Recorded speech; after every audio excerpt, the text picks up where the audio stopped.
A local Denton resident was a victim in the Astroworld tragedy. We have more details. A familiar face is back on the campaign trail. The race to become governor has begun. I have more on how you can give back to the community this season. Broadcasting live from the University of North Texas, this is ntTV Nightly News. Thanks for joining us on ntTV Nightly News. I'm David Castillo. And I'm Isabella Quintanilla. In an unusual move, the North Branch of the Denton Public Library has canceled this Saturday's Rainbow Storytime. Officials say it is due to safety concerns. ntTV's Nathan Mayer is live with more on the cancellation. Nathan?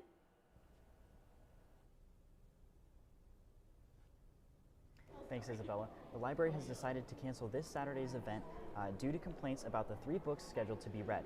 Now, this event is usually held for 2 to 8-year-olds and their families. And I'm joined now with the North Branch's Assistant Manager, Casey Finucci. Now, Mrs. Finucci, what made you guys decide to cancel Storytime? Our Rainbow Storytime event was announced and misinformation began spreading throughout our community and beyond about what was happening at the event and who would be presenting it. And so that misinformation unfortunately led to some hostile complaints and attacks on specific staff members and the library as a whole.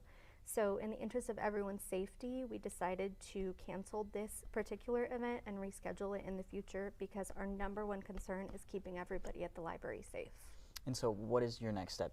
Just to keep everybody safe?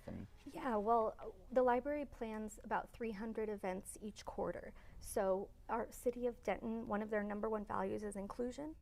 So we're just going to keep doing what we're doing and planning our events for next year and beyond, and accepting everyone in our community and serving everybody that lives here. Well, thank you very much. We appreciate all of your time. That's all we have. Back to you at the desk. New details continue to emerge in the Astroworld tragedy. ntTV's Gabby Medina talked with one man who found himself in the middle of the chaos. I think I kind of snapped out of it. And it was weird because it was like it came to a realization like this isn't fun no more. Attendees from the tragic Astroworld Music Festival in Houston, Texas have been sharing their experiences. Javier Garza is one of many who describes what it was like to be in that chaotic crowd. You know, there were people putting their heads on my shoulders, and I'm like, you know, and I look at them and like I said, they just had like no expression. They're just looking into the sky, and you know, I say, "You okay?" And then they just, you know, continue to jump around and whatnot, like nothing happened. If I put my arms up, I can't put them down. It took me about, I would say about 10 minutes to get out of the crowd. The catastrophic event has now left 10 people deceased. One of the newest fatalities is 9-year-old Ezra Blunt, whose family confirmed the news this past Sunday. Blunt was trampled in the Travis Scott crowd and had been put in a medically induced coma. The young boy's family has now filed a lawsuit against Scott and others, alleging their grossly negligent conduct caused their child's life-threatening. And according to multiple sources, the young 10th victim in the incident, 9-year-old Ezra Blunt, attended school here in Denton. Rapper Travis Scott and others are facing multiple lawsuits from people injured in the crowd surge. Well, David, the weather has been perfect this week, but I'm really hoping that it holds out till Thanksgiving. I know. You know, it's rarely this nice feeling at this point in the season, so I definitely would hope it continues. But let's head over to weather anchor Hannah Gonzalez for more. That's right, Isabel and David. I can't promise anything yet for Thanksgiving, but what I can promise is our current conditions. Right now we're sitting at 75 degrees, feels a bit cooler at 70. Now that is due to our strong southern winds coming at 20 miles per hour. Moving into tonight's conditions, we're now gonna sit at 70 degrees, but feel cooler at 66, still sticking with those strong wind speeds. Taking a quick look into tomorrow's forecast, another warm day at 77 degrees, feels like 75.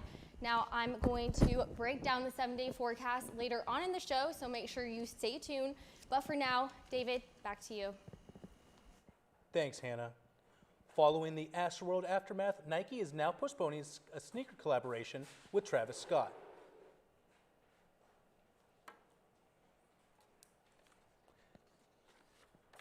If you're The sneaker was originally set to release this December with no rescheduled date announced so far. Nike made the announcement Monday, stating the decision was made out of respect for the people affected by the tragedy. If you're looking for a Oh my gosh, just come. Listen to these stories. An experience like this can change the entire trajectory of your life. It'll give you a whole new perspective. And so this is one of my most favorite events that we host every year. A few of the speakers tonight, I've heard them speak before, and I do not get tired of their stories. It's so interesting, their experiences abroad. So students should just come check it out and learn a little about it. If you're looking for a way to take a break from school and connect with other people on campus, our anchor Madison Myers has the perfect idea for you.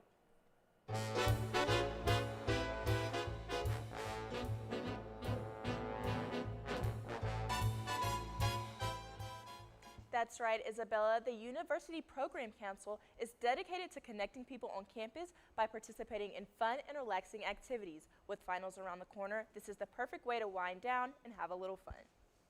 So basically UBC's 4 students, 5 students. If you have any... I couldn't have said it better myself. The University Program Council is quite literally made up of students creating activities for other students here at UNT. I actually really love it. I'm so happy to be back in person again. Doing all the events this year has been so fun, and seeing the great turnouts we had. We've had so many students been able to come out and mingle, and I really love it. Aside from hosting events from energy-filled karaoke nights or relaxing arts and crafts, UPC members and coordinators gain valuable experiences. It is like a really great way to develop leadership skills and professional skills and have lots of fun while doing it. Within your multitasking, making sure to not lose sight of why we're doing these events. Their goal?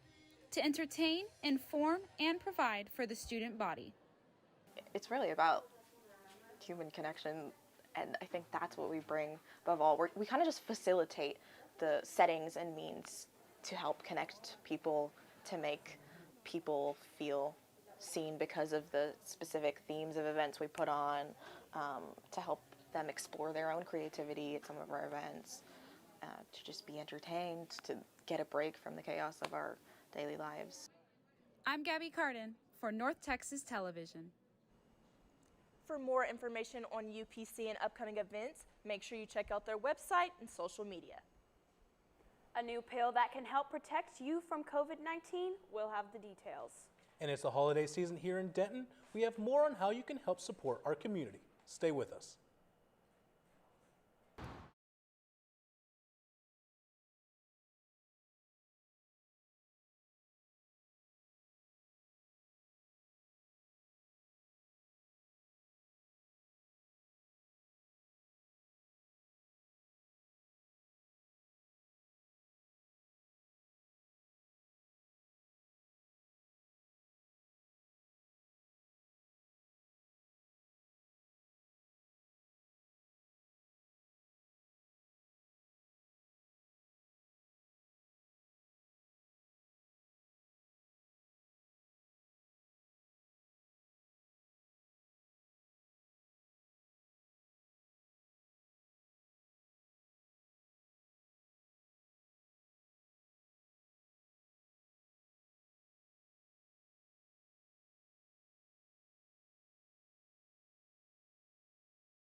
seeking FDA emergency use authorizations for its experimental COVID-19 antiviral pill. It will be called Paxlovid.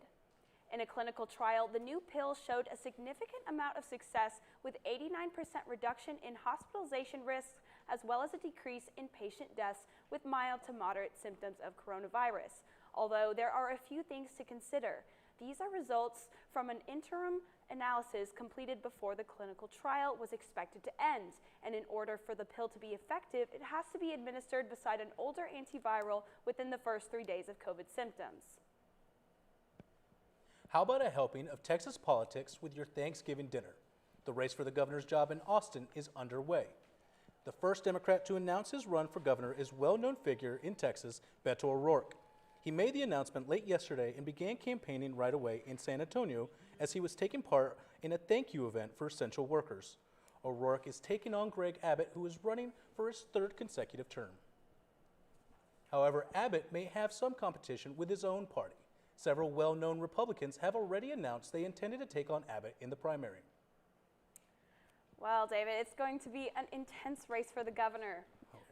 Let's just worry about the weather for now. Let's take a look at this forecast for the week. Yeah, for sure, Isabella. As stressful as an election may be, let's hope that the weather brings us some relief. Hannah? Well, David and Isabella, I don't think you'll be too disappointed for this week's weather, but first let's go ahead and take a look across North Texas. If you're just tuning in, we can see Denton is sitting at 75 degrees, Graham about the same at 76. Now Sulphur Springs out there is only at 72. Let's go ahead and zoom out and look across the state of Texas. Austin is sitting at 74 degrees along with Houston. Shreveport in the same boat at 73. Now moving into that 7-day forecast, we have a lot to unpack here. Tomorrow we're going to see a high of 77, low of 43. Now through Wednesday night, we're going to have a strong cold front push through into Thursday morning. Hence the cooler temperatures with a high of 60, low of 29 on Thursday. So make sure you're prepared for that weather change. Friday, more cooler temperatures with a high of 59, low of 43. Now Texas weather, of course, is going to get warm on Sunday with a high of 76, low of 47. But despite those warmer temperatures, we're still going to have cloudy skies with a 97% cloud cover. Starting our work week on Monday, again, cooler temperatures will push back through with a high of 63. Now, despite these warmer temperatures, that doesn't stop people from celebrating the holiday season. A few citizens here in Denton are taking an extra step to help out our community. My colleague Wendy Starks is at another very festive location with more on how you can give back to our community. Wendy, what can you tell us? Thanks, Hannah. This holiday season, the Salvation Army has made a beautiful Christmas tree right here in Golden Triangle Mall. The Salvation Army's angel tree helps less fortunate children by giving them a Christmas to remember. You have the opportunity to pick a name and provide gifts to a child in need. You can donate gifts now all the way up until December 4th. Come help out this holiday season. That's all for now. Back to you guys in studio. Thanks, Wendy. Now, if you're wondering, how can I recycle in Denton, then we have the answer for you. Alicia Tharte has more on how you can properly get rid of your holiday waste. Alyssa?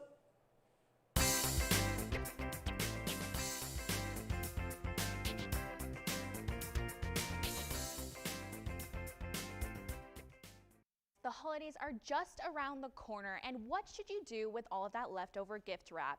Well, the answer is to throw it in the trash. Unfortunately, you cannot recycle your gift wrap, but you can recycle your bubble wrap and plastic grocery bags by returning them to UPS or participating grocery stores, such as Winco and Kroger.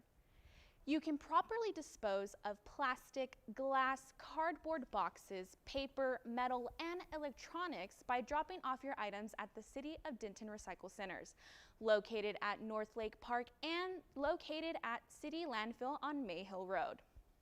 You cannot recycle broken glass, and the items that you do recycle must be cleaned and labels will need to be thrown away. That's all I have for y'all. Back to y'all at the desk. Thanks, Alyssa.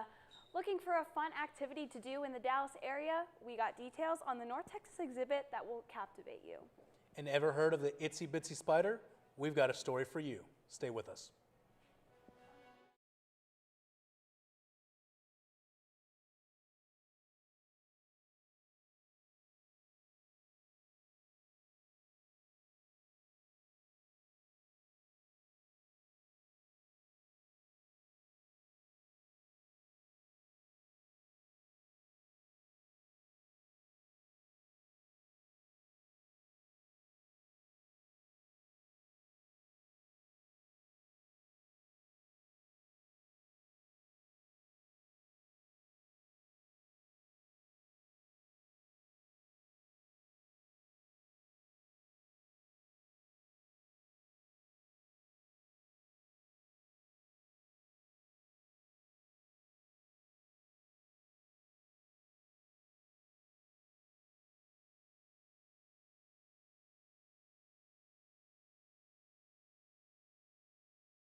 From sold-out shows in Los Angeles, New York, and San Francisco, one of Western art's most notable figures is coming back to life here in Dallas, Texas. ntTV's Kayla Holt has this look at one way you can celebrate the season in a beautiful way.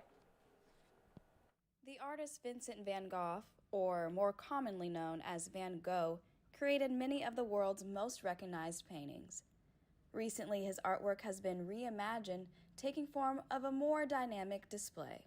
Located in downtown Dallas, the immersive Vincent van Gogh exhibit is not your average art gallery. Instead, it's a digital experience which showcases animated versions of Van Gogh's artwork projected in a 360-degree view. Visitors are able to immerse themselves within his works of art almost quite literally. But why Van Gogh, and why now? Venue manager of Lighthouse Art Space, Dana Volkmar, explains why she feels the show has been such a success. He was able to give us some of the most beautiful work that any other, any artist has ever done, because he does give that human element to art. He does provide like a connection for people, especially nowadays with the amount of chaos and craziness in the world. We all feel that deep, deep sadness sometimes. We all feel it in a way that we may feel like everything is collapsing and caving in on us. And I think he really felt that deeply. The visuals at the exhibit are what Dana likes to call an artception, art within art. The show also features a soundtrack composed by Luca Lombardi that was crafted to complement the meaning and emotion behind Van Gogh's work. Due to popular demand, the immersive Van Gogh exhibit is now extended through January 3rd of 2022. You can purchase tickets from dallasvangogh.com. Reporting for ntTV News, I'm Kayla Holt. Once the Van Gogh exhibit ends, there will be another immersive exhibit to take its place, so stay tuned for the reveal of the next featured artist. Okay, I realize it's after Halloween, but this little guy, or rather big guy, is one for the scary movie fans. He comes from Australia. He's called a funnel web spider, but his friends just call him Mega Spider. He is the biggest one of his kind they have ever seen. He is scary, measures over 3 inches from foot to foot, but the big draw is the fangs. Nearly an inch long, those fangs can pierce a human's fingernail, and the venom is poisonous. Spider experts say they will milk the venom and distill it into antivenom. Yikes. I hate spiders, and as scary as that spider is, I think the ending of the men's basketball game last night might have been scarier. That's right, Isabella. Our men's basketball team lost in heartbreaking fashion to the Buffalo Bulls last night. Link, what good can you see come out of this early upset? Yeah, guys, last night's loss was a tough one at the hands of a very talented Buffalo, but there's still a lot of good things to take away from the loss. I'll have more right after this. I didn't have a leg.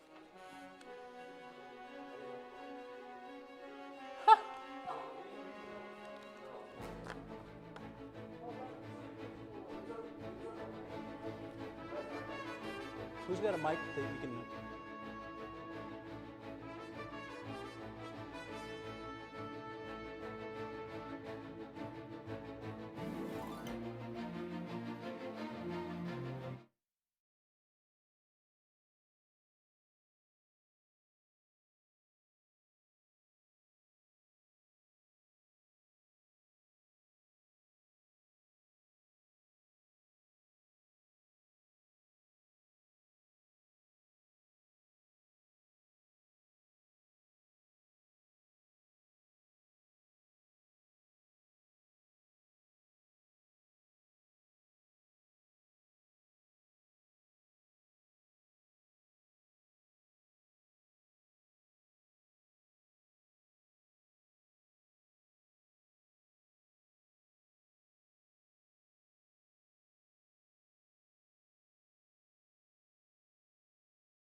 Over the semester, I've talked a lot about all kinds of UNT sports, but what I haven't talked about are the many sports that students can take part in throughout the year. ntTV's Allison Manticool has more.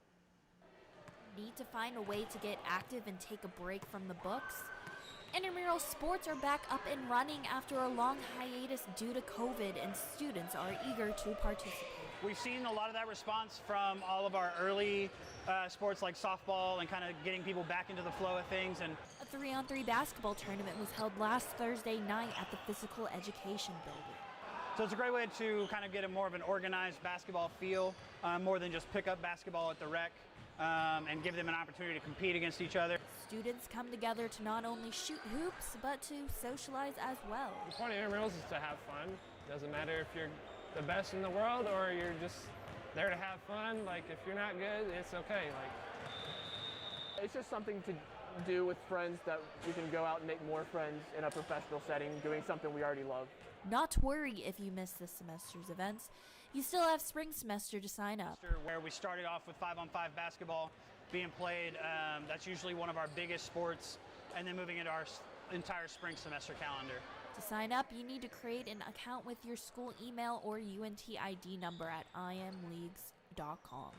And that's where our entire yearly calendar is, both fall and spring semester. I'm Allison Manticool for ntTV Sports. The Dallas Stars are back at the American Airlines Center tonight, taking on the Detroit Red Wings, hoping to win back-to-back games for the first time since October 22nd. The Stars are coming off of a big 5-2 win over the Philadelphia Flyers on Saturday, where 5 different players found the back of the net. Stars goaltender Anton Hudobin also posted 31 saves off of 33 shots, and Roope Hintz ended his night with a goal and an assist. Saturday's game also marked the first regulation win for the Stars this season. This may not be the stat that we want to hear at this point in the season, but it is a step in the right direction. Puck drop for tonight's game against the Red Wings is set for 7:30. The Mean Green men's basketball team faced off against the Bulls from the University of Buffalo last night. This game was the biggest test the Mean Green have faced in their short season, and it was nothing short of a nail-biter literally until the buzzer. The game was neck and neck from start to finish, with the biggest lead of the night being 11 points by the Mean Green. Late in the second half, Buffalo was able to take a lead and looked like they were going home with a win when newcomer Tyler Perry made himself known. Perry was able to steal an inbound pass with less than 10 seconds left, but 2 game-tying three-point attempts by the Mean Green both were unsuccessful, leading to a 69-66 Buffalo win. Perry ended the game as the highest scorer for the Mean Green, posting a game-high 18 points. Dres McBride wasn't far behind Perry, scoring 17 points and draining 5 out of the 8 total three-pointers for the Mean Green. The men's team will be back at the Super Pit on Thursday at 7 p.m. where they will be hosting UT Arlington. That's all for me with sports. Back to y'all at the desk. Thanks, Lincoln. When you think of Thanksgiving desserts, what comes to mind?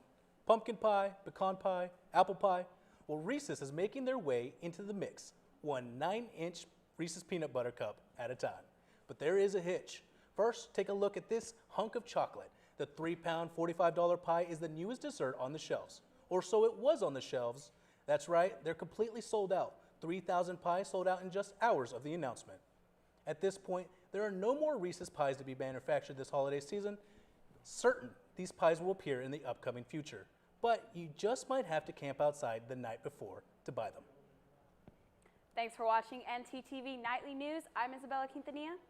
And join us again next semester, and I'm David Castillo.